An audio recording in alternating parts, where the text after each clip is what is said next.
Okay, everybody. Because it's in the news a lot these days and probably will have an impact on the election coming up, I thought I would do a podcast on inflation, um, the increase of the cost of things over time. This is on the news daily now, and probably from the Democratic perspective, the biggest problem that they face in the election is questions that people have about prices and inflation. So I want to start this podcast by first talking about the difference between two things that people get confused a lot, which are prices versus inflation. Okay, so the price of something is just what it costs you right now. Like if I go to get a gallon of gas and put it in my car right now, what does it cost me? If I go to buy a quart of milk right now at the supermarket, what does it cost me? If I want to purchase a home right now, what is it going to cost me? So that's price. Inflation is a measure of how prices change over time. Usually, inflation numbers are either given as monthly inflation or yearly inflation, what they call annual inflation.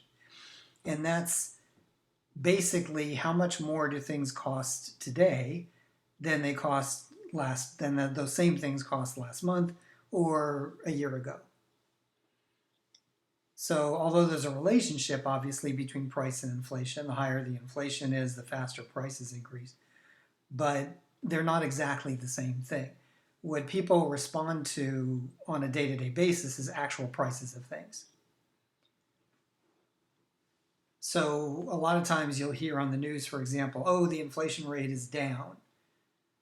Okay, yes, that means that prices are increasing less rapidly than they used to be, but they're still higher. So the inflation rate can be down, but prices can still be higher than you remember them.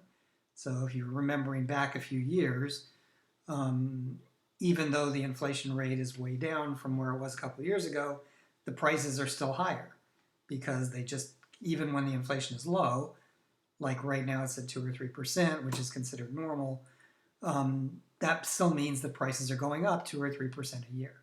So they're still higher this year than last year. So inflation is the measuring of a rate of increase, whereas prices are just what you actually pay. And people tend to respond more to prices than they do to the inflation rate. So here's what's true. I'm just going to give you true here. Is that prices for a lot of things that people buy on a regular basis are significantly higher now than they were 5 years ago, before the pandemic hit. Remember, the pandemic really began late 2019, early 2020, when it hit the U.S., and it's been going on ever since, though now we've pretty much gotten used to it, and most of us have some degree of immunity to this bug, which we didn't at the beginning. But so if you remember back pre-pandemic, 5 years ago, before anybody had ever heard of COVID, prices for a lot of stuff back then was a lot lower than it is today. So even though we're back down now to what's considered a normal rate of inflation, which is about 2 to 3% a year, we went through a couple of years especially during the middle part of the pandemic, where prices were increasing really rapidly, like 10% a year, for a lot of things that people buy. So, for example, if you look back at car prices now versus 5 years ago, or housing prices now versus 5 years ago, or food prices now versus 5 years ago, all of those things are way higher now than they were 5 years ago. And so when people hear, well, the inflation rate's back to normal, well, that doesn't help me because I'm still paying a whole lot more for this stuff than I was paying 5 years ago. Now, if we had had normal inflation these whole last 5 years, I'd only be paying about 10% more for things, for houses, for rent, for food than I am now. But I'm actually paying a lot more than that. Typically, these days, home prices, rents, they're up like 20, 30%. Grocery prices, same over the last 5 years. And that's an amount that hurts, particularly because for most of that time, our wages weren't keeping up with that rate of inflation. So, for most people, we're spending much more money, much more of how much we take home, much more of our take-home income now on things like groceries and rent than we were 5 years ago. So, if we make the same amount of money as we made 5 years ago, much more of our money today is going to these basic necessity things, which means we have less, fun income to do fun things with, like go to movies or go shopping or take a trip. We don't have as much to do that stuff because we're spending relatively more of our income on basic stuff. So that makes people unhappy.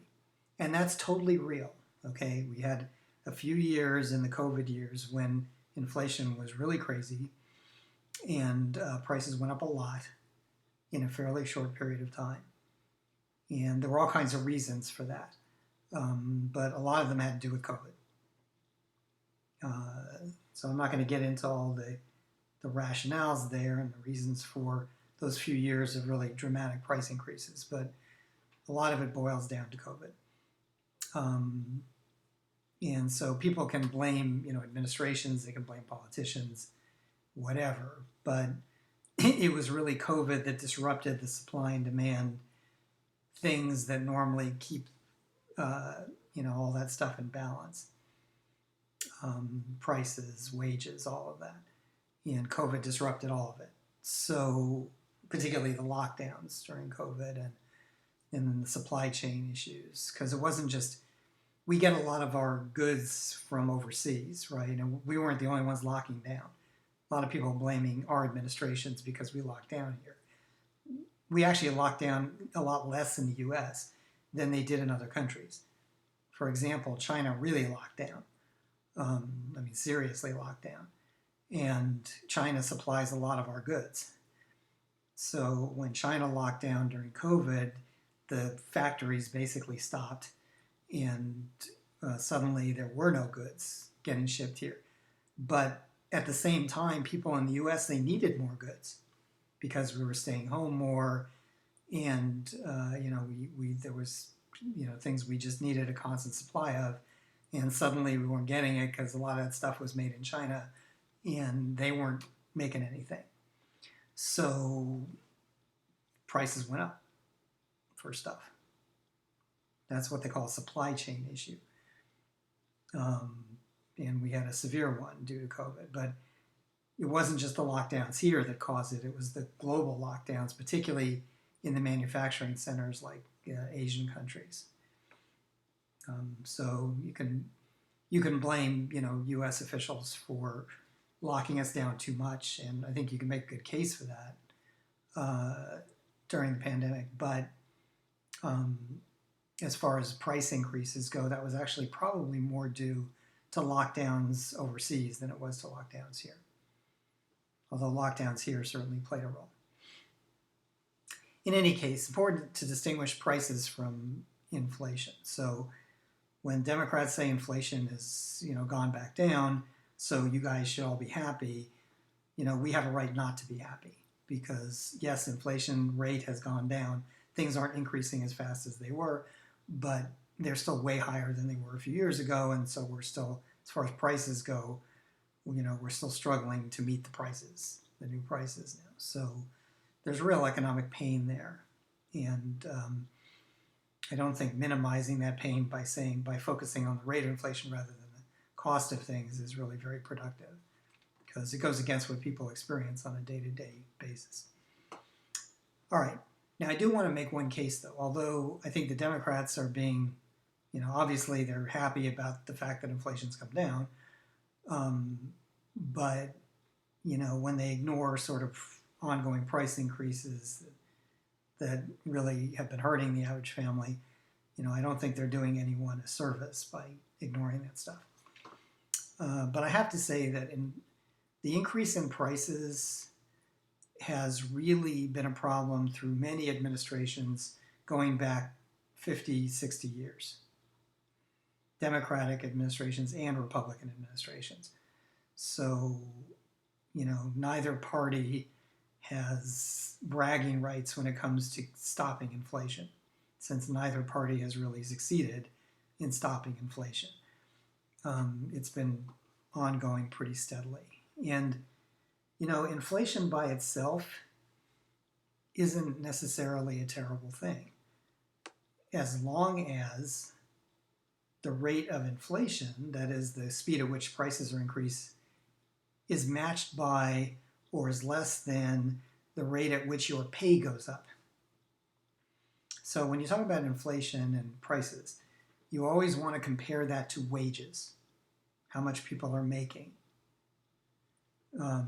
Because let's say the price of a car goes from $10,000 to $20,000. Well, that's terrible, right? Doubling the price of a car. But if during that same period, my wages go from $50,000 to $150,000, I'm still doing better. Even though cars are more expensive, they're actually less a percentage of my total income. If I've tripled my total income than they were before. So, for example, let's say that when we start this scenario, the average cost of a car is $10,000 and I'm making $50,000 a year.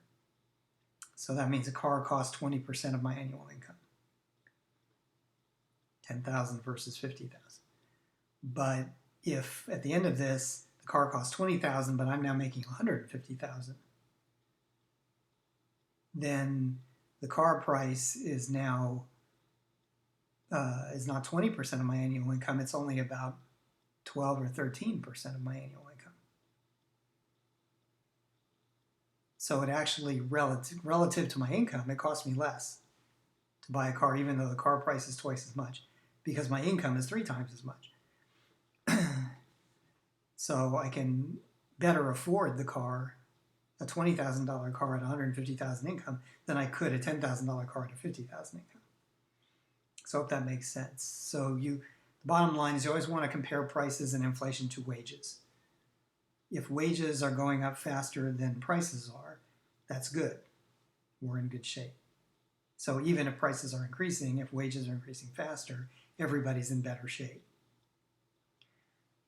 But if wages are not keeping up with the cost of things, like if my car price doubles but my wages only go up a few thousand, then I'm in real trouble, right? So if cars go from 10,000 to 20,000 and my wage goes from 50,000 to 55,000, well, at 20,000, a car is now almost 40% of my income, whereas before it was 20% of my income. So it hurts much worse to buy a car now than it used to. So it doesn't make any sense to look at prices or inflation without looking at wages. Wages is what you got to look at. All right, so I've made a little chart for you folks. Well, actually just a lot of numbers, but this will give you an idea of how things have been going for the average earner since 1980. So that's over 40 years now. From 1980 to 2023. Now, I could have, of course, picked any year. I could have picked 1970 or 1990 or 2000 or whatever. But the truth is, whichever sort of time range I picked, if it was a big enough range, this would have looked similar. Because inflation, as I said, has really been ongoing since the 1970s. Inflation really started kicking in the United States in the 1970s, and it's been pretty much pedal to the metal ever since. So that's 50 years now under many different administrations, Republican and Democrat, and nobody's improving our lives here. All right, so let's take a look first at wages. Remember, you got to consider the wage. So the usual wage indicator is what's called median U.S. family income. It's the median household income. By the way, median is not the same as average. Average is different. People who do statistics prefer medians to averages because median means half people did better than this and half the people did worse than this. Whereas in an average, you just add up everybody's income and divide by the number of people. Why is that bad? Well, averages can get skewed by a lot of people making a huge amount of money, right? So you can throw in some billionaires to an income average, and they really jack up the average quite a bit because their income is so much higher than everybody else's. So when you add it in, it makes it look like everybody's earning more, even though really only a few people are earning a lot more. When you do median, you're not looking at the actual incomes there. You're just looking at where you have to go to have half the people earn more than this and half the people earn less than this. And it doesn't matter how much more, how much less. So that sort of takes out that billionaire effect. And that's why they prefer to use median. It's statistically better to use median rather than average. Okay, so the median U.S. family income in 1980 was $21,000 a year. Median U.S. family income in 2023 is $48,000 a year. That's last year. So, okay, there's been an increase, right? So the average family income's gone up 2.3 times. It's 2.3 times higher now than it was in 1980, and that you may say, oh, that's good. Except it's terrible. And the reason it's terrible is because the price of almost everything that people buy on a regular basis has gone up way more than that. One thing I didn't put on here, and I think I will in my next chart, is the gallon of milk. What a gallon of milk is today compared to what it was in 1980. But we'll stick with what we got here. So, okay, so my income, let's say I'm right at the median. My income is almost 2.5 times higher now than it was in 1980. You might think, okay, that's good, but what if I want to buy a car? Well, the average new car price in 1980 was $7,600. The average new car price today, well, in 2023, was almost $47,000 with tax and all in. That's a lot. Now, the difference between 7,600 and 47,000 is a lot. 47,000 is over 6 times more than 7,600. So although my wages are 2.5 times higher than they were back in 1980, if I want to go out and buy a car, the car price is 6 times higher, which is way more than my wage. See, the car price now is almost equal to a year's salary for me. Whereas back in 1980, it was only about 4 months' salary. So that means cars are much less affordable for me now. Even though my wage is higher, the car price went up by more than my wage went up. And so cars are much less affordable for me. It's a whole year's wage for a car. Whereas back in 1980, it was only 4 months' wages for a car.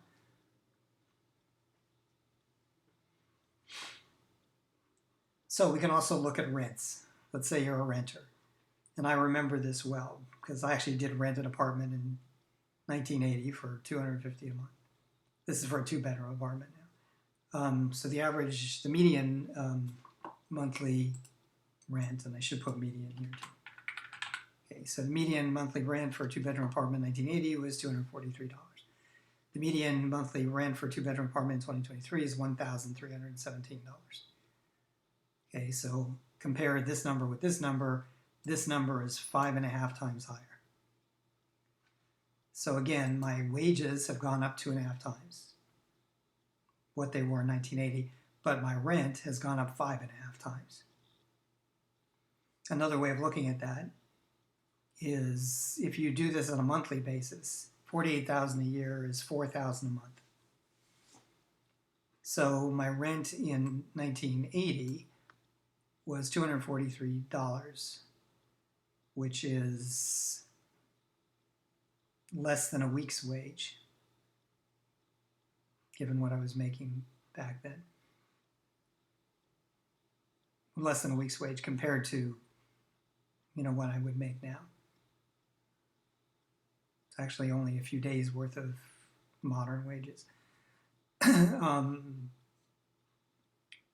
But compared to what I would have made in 1980, 21,000. So I'm going to do some math here. I'm going to use my calculator. This is more than I can do in my head. So if I earn $21,000 a year, how much is that per day? So I'll divide it by 365 days. So $21,000 a year is $57.50 a day, $57.50 a day. So my average rent back then was about 5 days worth of wage. Okay, so 5 days of my annual wage, and I could make my monthly rent. That's the monthly rent. Okay, now the annual rent would be 12 times that. So it would be, the annual rent would, if it's 5 days, the monthly rent is 5 days, the annual rent would be 60 days, 12 times 5. So 2 months of my annual, my rent is 2 months of my annual income, total yearly rent. Now what about today? Well, today I make $48,000 a year. So how much is that per day? That's $131.50 per day. And my rent is $13.17. So $13.17 divided by 131. So that's 10 days. Exactly 10 days. So my rent back in, my monthly rent back in 1980 was 5 days of wages for me. My monthly rent today, based on today's wages, is 10 days of wages for me. So even though my income is 2.5 times higher, my rent is 5.5 times higher. So that means that it basically takes twice as much of my income. It's 10 days worth of wages for a monthly rent versus 5 days worth of wages for a monthly rent.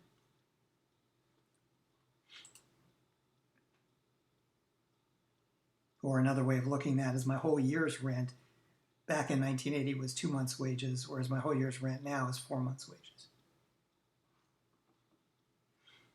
Okay, and it gets worse. If we look at actual home prices,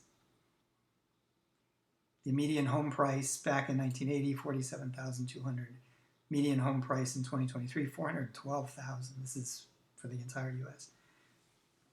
Obviously, some markets are more and some are less. Where I live, it's much higher than this. But median home price, $47,000 versus $412,000.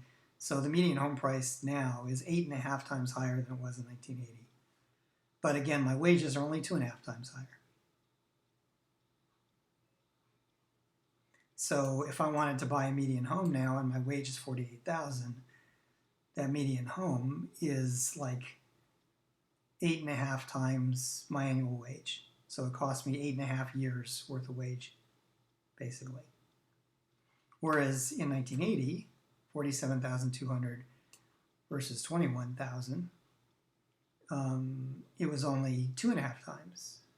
So home price, an average home in 1980 would have cost me 2.5 years' wages. Now it costs me 8.5 years' wages. So way more expensive. About the only thing that stayed in line with our wage increase has been the price of gas. And it's funny because this is one people complain about a lot. But actually, gas has been relatively cheap in the sense of the price of gas now versus 1980 is gone up about the same amount as my wages have. So I haven't really lost money on gas. Average price of gallon of gas in 1980 was $1.19. Average price now is $3.50. It's about 3 times higher. So that's just a little more than my wage has gone up. So I'm still spending a little bit more on gas than I used to, a little bit more of my wage, but not a lot more. And that one stayed relatively constant. So I find it funny that that's the one people complain about the most because it's actually the one that's been the least damaging economically. One thing that's been horrifically bad is tuition. And this has really been screwing the new generation of younger folks, and I suppose their parents too. But I remember this too when I was going to UC in 1980. I spent about $750 a year in tuition. They listed it officially at $730. Today, the annual tuition at UC, I went to UC, the annual tuition you see today, $12,500, which does vary a bit by campus. Like Berkeley and UCLA are more expensive, and Riverside is less expensive. But so just looking at the average, though, 17 times higher the tuition.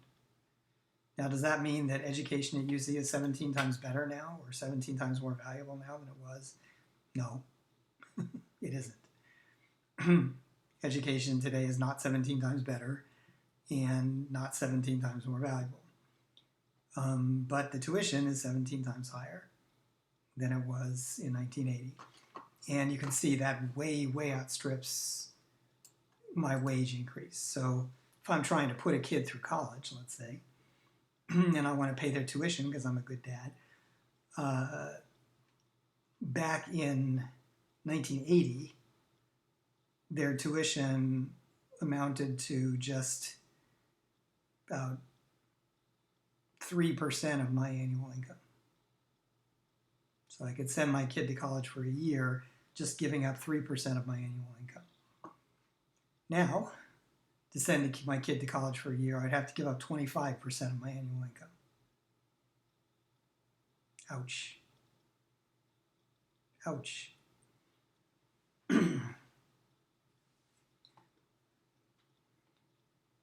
So college has become way less affordable. I mean, tremendously less affordable. And it even outstrips some of these other big things like home price increases. So this is crazy. Should never have allowed to be happen.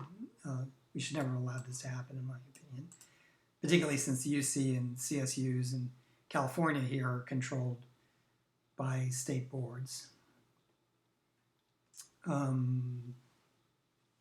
So theoretically, at least, their tuition can be controlled. But we haven't been doing that, clearly. And we've pretty much aced out, people with lower incomes from higher education unless they can get, grants and scholarships up the wazoo, which most kids can't to cover this kind of expense, or unless they want to go into tremendous debt, which nobody should, because that sets you on a very bad path starting out in life. So you don't want to start your professional life $100,000 in debt. That's just a terrible way to start, unless you're planning on really making tremendous money at whatever your profession is. That's a really big hole to dig out of, and a lot of people can never dig out of that hole. So again, these price increases have happened over 40 years.